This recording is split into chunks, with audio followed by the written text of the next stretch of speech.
দেশ চাই। আমরা শিক্ষা প্রতিষ্ঠানে আমাদের সন্তানদের হাতে দা কিরিস কুড়াল দেখতে চাই না। আমরা খাতা এবং কলম দেখতে চাই। আমরা কোনো আদুবাই দাদুবাই শিক্ষা প্রতিষ্ঠানে গিয়ে আমাদের সন্তানদের উপর সড়িগুড়া আমরা এটা দেখতে চাই না। এই সংস্কৃতি বন্ধ করতে হবে। যদি বন্ধ না করেন, মনে রাখবেন জুলাই শুধু 24 সালে ছিল না, জুলাই প্রত্যেক বৎসরে আছে। সে জুলাই আবার ফিরে আসবে ইনশাআল্লাহ, এবং তখন ফাইনালি ফেসিবাদের কবর রচনা হবে।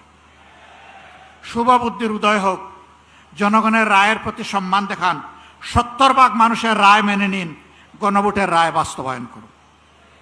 যদি না করেন, আমাদের লড়াই সংসদের ভিতরেও চলবে, খোলা ময়দানেও চলবে ইনশাআল্লাহ। এবং আল্লাহর পর ভরসা করে বলতে পারি, এই লড়াইয়ে জনগণের বিজয় হবে ইনশাআল্লাহ। আমরা আপনাদের কাছে কথা দিয়েছি আগে, এখনো কথা দিচ্ছি।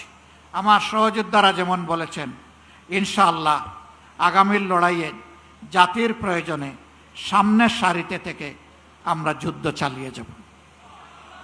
আমাদের জীবনটা আল্লাহর জন্য, মানবতার জন্য, দেশের জন্য, জাতির জন্য। আল্লাহ যদি কবুল করেন, গর্বিত শহীদ হয়ে দুনিয়া থেকে বিদায়